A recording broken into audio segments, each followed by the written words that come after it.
Abdul Wahab Sya'rani yang mengarang kitab Minahus Saniyah itu, Pak. Dia bilang apa? Abdul Wahab Sya'rani, kalaulah semua makhluk lari dari aku, kata dia, benci kepada aku, sedikit tergerak hatiku tak senang, aku bukan lagi orang Islam, kata dia. Berarti hatinya tak goyang lagi dah, walaupun semua makhluknya lari dari dia. Yang penting Allah tak lari dari aku, kata dia. Itu yang penting. Jadi Allah itu kuncinya. Tapi insya Allah, artinya dia menunjukkan apa? Hatinya tak lagi terpengaruh dengan orang. Mau dibenci kah, mau disenangi, dah jalan saja dia. Nah, tapi biasanya kalau orang sudah dekat sama Allah, orang segan, orang hormat. Cuma dia menunjukkan bahwa hati aku tak ada lagi kepada makhluk. Mau dibenci, mau disenangi, sama saja.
سبحانك لا علم لنا إلا ما علمتنا إنك أنت العليم الحكيم اللهم ذكرنا ما نسينا وعلمنا ما جهلنا ولا حول ولا قوة إلا بالله العلي العظيم.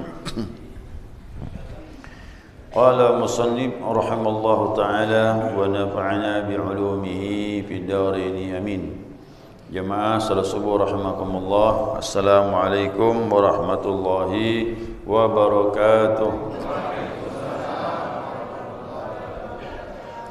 Alhamdulillah, senantiasa kita mengaturkan pujian dan syukur kita kepada Allah atas limpahan rahmah hidayahnya subuh ini.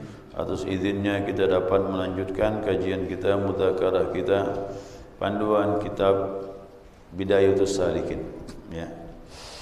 Melanjutkan hikmah zikir jahar, ya, hikmah zikir yang disuarakan. Kemarin bahwasanya hikmah zikir jahar ini mengumpulkan terpecahnya ingatan hati orang yang sedang berzikir. Jadi sangat membantu untuk memfokuskan hati orang yang berzikir. Jadi pikiran dengan hati disatukan. Bahkan lebih jauh lagi bisa mendatangkan khusyuk. Ya, bisa datang khusyuk. Yang tadi bercabang-cabang hati, nah, buah zikir jahar itu bisa fokus kepada Allah dalam ibadah. Maka zikirnya dipukul, ya, biar hati itu pecah penyakitnya. Nah, dia bisa bergetar nanti dia. Dia pukul kuat itu bisa bergetar hati, penyakit pun keluar. Nah, rasa haibah takut muncul. Nah, sebagaimana firman Allah yang kemarin belum sempat saya bacakan tuh. Dia bilang apa? Membaca kalimat thayyibah itu kalau betul-betul berdasarkan petunjuk mursyid, ya, syekh mursyid. Nah, dia bilang bergetarlah hati sanubarinya. Nah, yang penting betul ikut guru, karena guru udah pengalaman. Kalau kita beramal sendiri, ngambil kesimpulan sendiri, hasilnya kurang. Jadi bagaimana cara berzikir? Suara dipukulkan, tarik dari bawah pusat ke otak, ke kanan, hantam ke kiri hati sanubari, ya, dengan fokus kepada Allah. Nah, dia bilang bisa bergetar hati sanubarinya. Nah, sebagaimana firman Allah Subhanahu wa taala. Ini hasil zikir ni, firman Allah surah Az-Zumar ayat 23. Yang kemarin belum sempat dibaca tu. Yang kemarin. Apa kata Allah? Taqsha'iru minhu juludul ladzi yakhshawna rabbahum. Gemetarlah karena kulit orang-orang yang takut kepada Allah. Jadi zikir itu bisa datangkan takut. Hati bergetar, ingat ya, yang bergetar hati, bukan tubuh.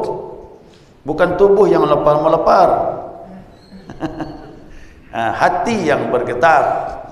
Hati yang bergetar timbul karena takut kepada Allah. Itu buah zikir. Kalau pukulannya tepat, kena sasaran, bergetar hati, insya-Allah. Ya, bergetar. Apa kira ramai-ramai itu? Hantam la ilaha illallah, itu bergetar. Ramai-ramai itu. Batu yang keras tu, hati yang keras ni, ramai-ramai mukulnya, pecah dia. Nah, pecah tu apa? Tersisihlah penyakit-penyakit tadi. Muncul nur dari Allah. Kalau dah cahaya muncul, takutlah kita tu. Ada cahaya membuat kita takut kepada Allah. Thumma talinu juluduhum wa quluhum ila dzikrillah. Nah, kemudian tenanglah hati mereka dan dan kulit mereka ila dzikrillah. Setelah itu zikir membuat dia tenang. Udah, itulah ketenangan hidup. Tak mau lagi tinggal zikir tu. Jadi kalau dah ada hasil macam ini, bergetar hati kita, tenang kulit kita, timbul rasa takut kepada Allah, maka tenanglah jiwa mereka mengingat Allah. Terus jalan. Kalau dapat sampai meninggal pun begitu. Ya. Ini resepnya udah beritahu dari mursyid. Karena mursyid sudah menjalani. Nah, tinggal tergantung kita serius atau tidak mengikuti petunjuk mursyid. Kalau serius, insya Allah dapat. Allah tidak menyanyiakan orang yang bersungguh-sungguh dalam beramal. Man jahada fina lanahdiyannahum subulana. Siapa bersungguh-sungguh, kami tunjuk, kata Allah, jalan kami ini. Kau dah dapat ini, Pak. Kau dah dapat ini, hati sudah bergetar, hati jadi tenang. Udah, surga dunia ni. Dunia ni surga. Orang susah kerana dia jauh dari Allah, hati tak ingat. Nah, kita tenang-tenang saja. Banyak duit tenang, sikit duit pun tenang. Jadi inilah surga dunia. Ya, surga ada dua, kata Allah. Wa man khafa maqama rabbih jannatan. Bagi mereka yang takut kepada Tuhan, dua surga dia dapat. Yang mana? Surga yang pertama di dunia tadi, jannatul ma'jalah, ketenangan hati, kegembiraan hati bersama Allah. Itu tak bisa diungkapkan. Surga yang kedua mana? Nanti di jannatul naim, nanti itu surga yang kedua. Surga yang dijanjikan nanti di akhirat. Tapi di dunia, surga yang disegerakan, ini manisnya iman, ada takut dengan Allah, tenangnya hati. Itu surga dah. Nah, sekarang kita masuk yang kedua. Masuk yang kedua, apa hikmah dari zikir jahat? Nah, dia bilang himmatul aliyah. Itu apa? Tinggi cita-citanya. Orang berzikir la ilaha illallah ini kalau betul ikut petunjuk guru, dia punya himmahnya tinggi. Apa himmah tinggi? Cita-citanya tinggi. Maksudnya nanti dalam berzikir begitu muncul di hati, rindu kepada Allah tu muncul. Dia tak mau yang lain lagi. Maaf, dia otomatis, bukan dibuat-buat. Dia lagi ibadah, tak lagi ngejar pahala, tak lagi tujuannya. Maaf, surga itu dia tidak pedulikan. Itu pasti dapat, tapi semangatnya semakin tinggi untuk dekat kepada Allah. Itu namanya himmatul aliyah. Makanya tawajuh tu himmatul aliyah. Ilahi anta maksudi wa ridhaka. Itulah himmah yang paling tinggi, Bang. Orang yang beramal kalau sudah maksudnya Allah, redha Allah, tinggi dah tu dah. Tapi ingat, itu bisa muncul dari zikir. Kalau betul zikir la ilaha illallah, itu akan muncul himmatul aliyah.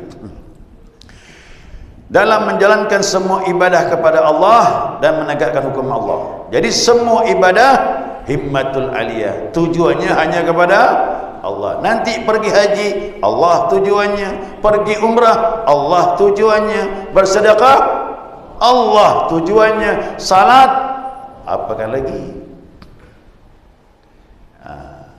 Baru betulkan amal. Amal kita ni baru betul kalau dah berzikir, diarahkan. Kemudian menegakkan hukum Allah. Takut dah, mana nak buat maksiat. Ya, takut dah kita. Nak buat maksiat, berhenti ya Allah, jagalah hamba ni. Dia tak mau buat maksiat. Tapi pertanyaan, mungkinkah tergelincir? Mungkin, kan dia bukan Nabi. Kalau Nabi maksum. Nah, kalau wali Allah tu mahfuz. Apa bedanya? Sama-sama artinya dijaga. Tapi kalau maksum dijaga betul, tak bisa tergelincir lagi. Itu para nabi. Tapi kalau mahfuz, orang-orang yang dekat sama Allah, ada kemungkinan dia bisa tergelincir. Tapi ingat, bekal zikirnya, ibadahnya, imannya cepat mengembalikan dia kepada Allah. Nah, dia tak larut dalam kekeliruan. Contohnya begini, seandainya dia berjalan, dia ketemu dengan seseorang, ya, ketemu dengan seseorang, dalam perjalanan orang menuju rumah dia itu pakaiannya compang-camping, hati pun berkata, ni minta sedekah ni, padahal cuma nanya alamat. Mohon maaf Pak ya, orang berzikir tu gitu, ya, ni buruk sangka dah hati ni, oh jangan minta duit ni, penampilannya maaf compang-camping. Begitu dekat, Pak di mana alamat ini, nanya alamat, dosa nak tu? Bagi orang berzikir Pak, sangka buruk dalam hati itu dosa dah. Cepat dia istighfar, astagfirullahaladzim. Tadi buat dosa tu, tapi cepat dia istighfar. Jadi nampak orang berzikir tu, lihat kesalahan tu nampak sekali. Tapi kalau orang tak berzikir Pak, semakin jauh disangkanya, oh ini nak masalah, padahal itu aib. Semakin jauh kita kepada Allah, ya, semakin jauh. Dan seterusnya, melihat kesalahan itu semakin halus, semakin tajam dia. Itulah kelebihan orang berzikir. InsyaAllah mudah-mudahan hati kita tajam semuanya, bisa melihat mana yang hak, mana yang batil. Kau cepat tergelincir, balik kepada Allah cepat sekali, ya, kembali kepada Allah Subhanahu wa taala. Tegasnya dalam menghadapi banyaknya, ya, kepedihan dan rintangan. Apalagi kepedihan dunia ni, tenang ya kita menghadapinya, ya, alias tidak cengeng kata dia. Ini maaf, masalah rezeki susah, udah ngomong sama orang, cepat betul ngadu. Kena penyakit tak sabar, diomongkan sama orang. Itu baru kecil tu. Belum yang besar, dah cengeng dah, ngadu sana ngadu sini. Dalam bahasa tasawuf cengeng lah tu. Agak kasar bunyi ini. Apalagi masalah-masalah yang besar, kena fitnah dan sebagainya, dah tambah goncang, malam tak tidur, mikir mandang langit-langit. Tetangga kita beri salam, tak jawab salam, tak ditegurnya kita, malam tak tidur. Kenapa tetangga ni? Baru satu tu. Apalagi semua orang benci sama kita. Abdul Wahab Sya'rani yang mengarang kitab Minahus Saniyah tu Pak, yang kita kaji subuh Rabu tu, dulu di Baitul Jumaah, dia bilang apa Abdul Wahab Sya'rani? Kalaulah semua makhluk lari dari aku, kata dia, benci kepada aku, sedikit tergerak hatiku tak senang, aku bukan lagi orang Islam, kata dia. Berarti hatinya tak goyang lagi dah, walaupun semua makhluknya lari dari dia. Yang penting Allah tak lari dari aku, kata dia. Itu yang penting. Jadi Allah itu kuncinya. Tapi insya-Allah hatinya dia nunjukkan apa? Hatinya tak lagi terpengaruh dengan orang.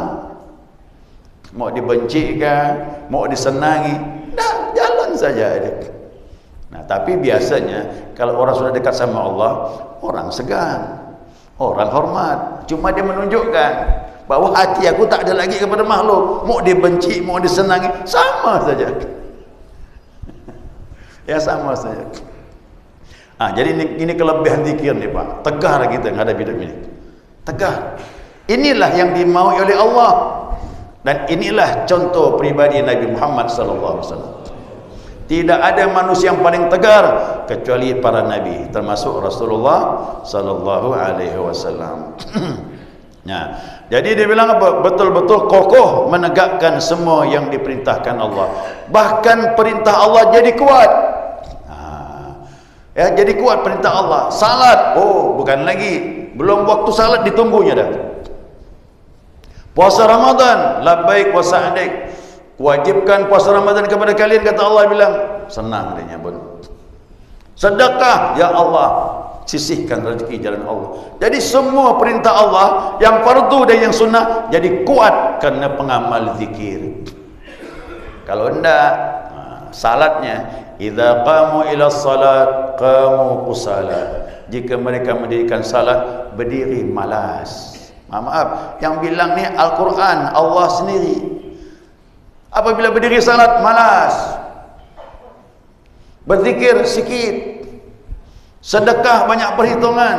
Jadi lemah semua syariat ni. Hukum jadi tak kuat. Tapi kalau dengan zikir, insya-Allah jadi kuat semuanya. Yang penting ikut petunjuk mursyid. Nah, ikut mursyid.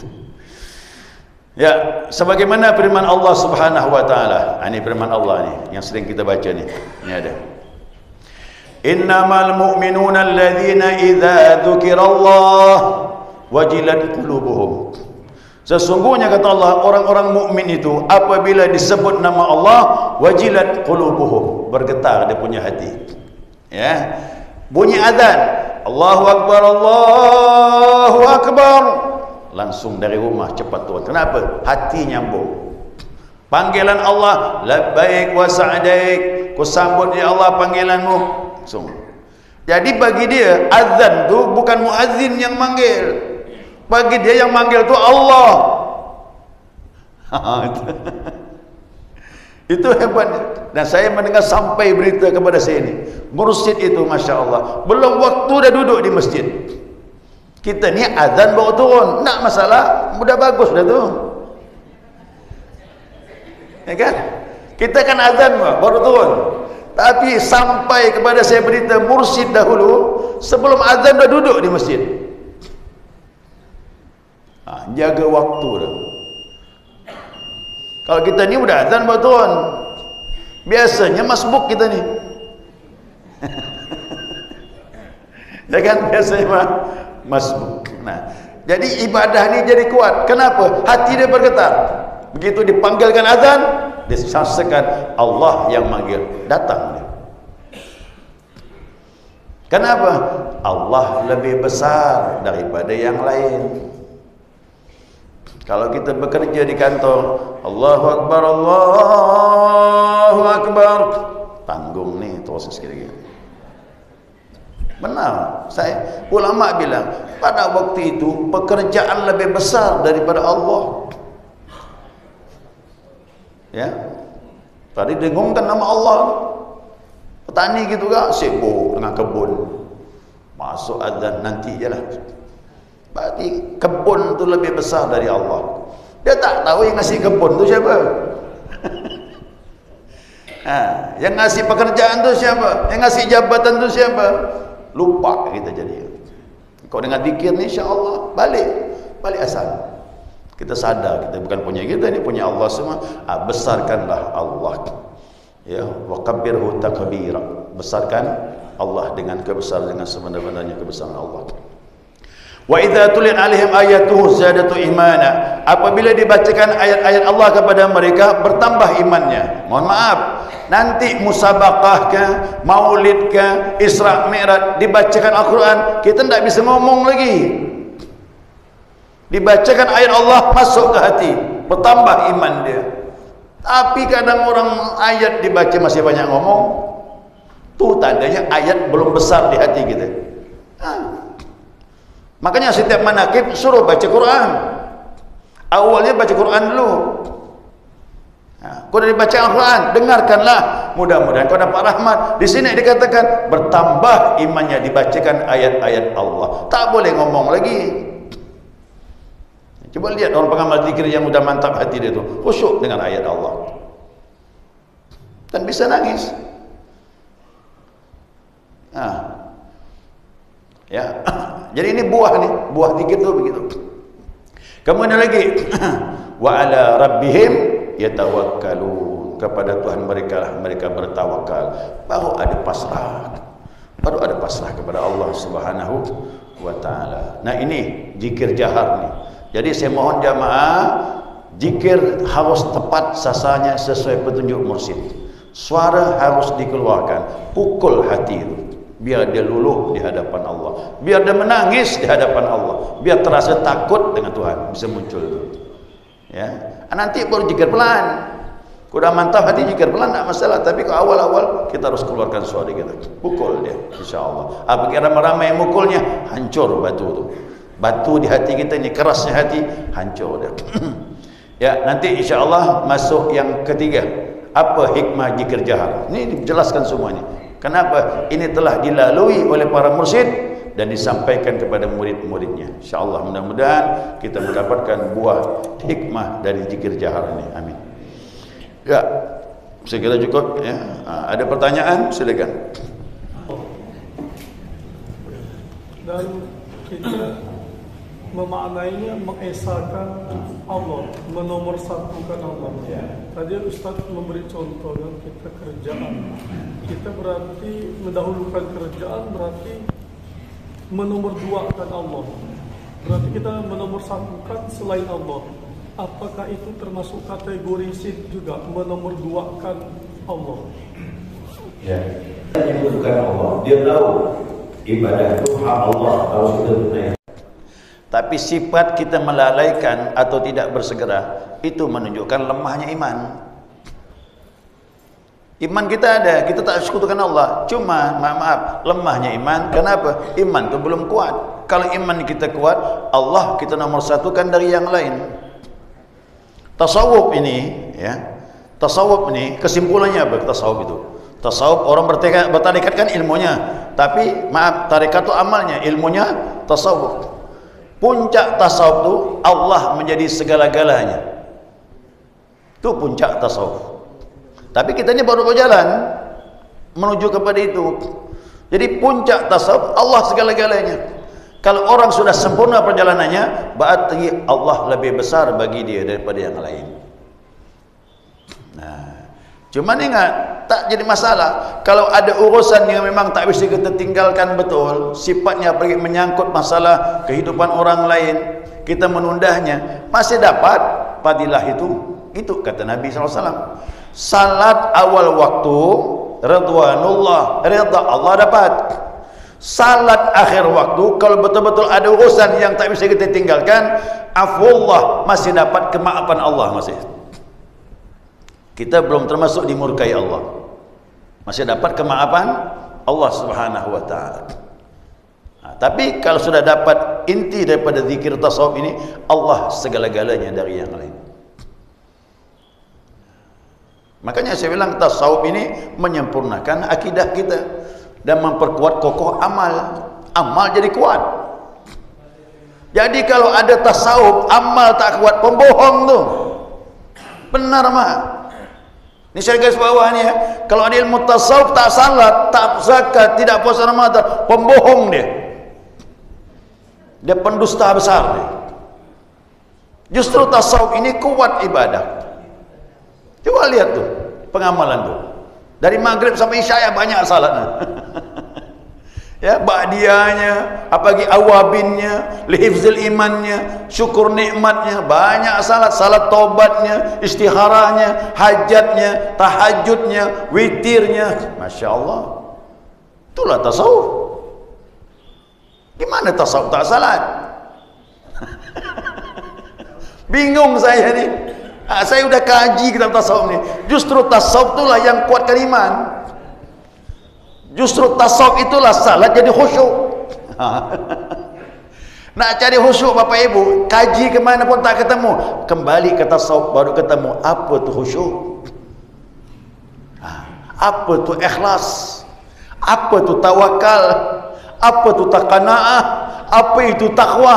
Dipahami dengan ilmu tasawuf. Tidak bisa dipahami dengan ilmu yang lain.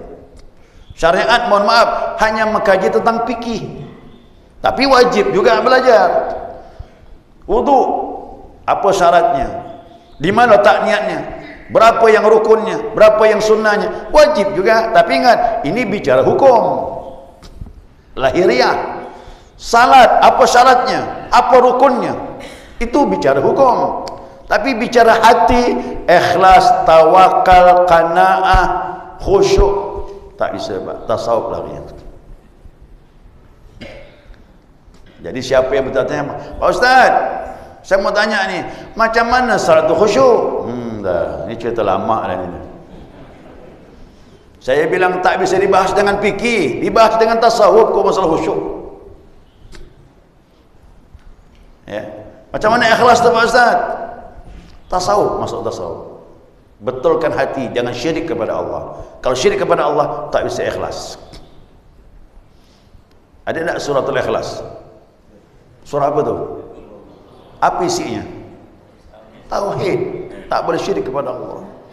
Makanya suratul ikhlas itu isinya tauhid, tak boleh syirik. Qul huwallahu ahad. Harus yakin Tuhan itu satu, mantapkan di hati. Allahu samad, semuanya bergantung dengan Allah. Berhajat kepada Allah, disadari atau tidak. Yang ketiga, lam yalid walam, dia bukan seperti kita, dilahirkan dan melahirkan. Yang keempat, walam yakul lahu, tak bisa kita bayangkan Allah tidak diserupai dengan makhluk. Tauhid. Tauhid. Suratul Ikhlas. Ada lagi zikir, kalimatul ikhlas. Inilah dia, kalimatul ikhlas, la ilaha, yang berbau tauhid bisa mendatangkan ikhlas. Kalau masih ada syirik di hati, tak bisa datang ikhlas. Cuma di mulut ya, ikhlas lah. Beramal tu ikhlas lah. Mulut dia tu. Di sini yang tahunya. Ya. Kau masih ada kepingin iming-iming, belum ikhlas lah tu. Ya. Segala itu. Jadi tasawuf itu menjadikan Allah segala-galanya nanti pada akhir, buah yang terakhir itu. Ya, Allah lah yang diutamakan daripada yang lain. Baik jemaah sekalian, ini isyraq awal ni kan. Ya. Sekira cukup, insya-Allah kita sambung lagi yang akan datang. Ya, masuk yang ketiga. Ya. Masuk ketiga, menjinakkan perkara yang seringkali liar. Apa maknanya? Nanti kita bahas. Subhanakallahumma wa bihamdika asyhadu an la ilaha illa anta astaghfiruka wa atubu ilaik. Allahumma shalli ala Muhammad.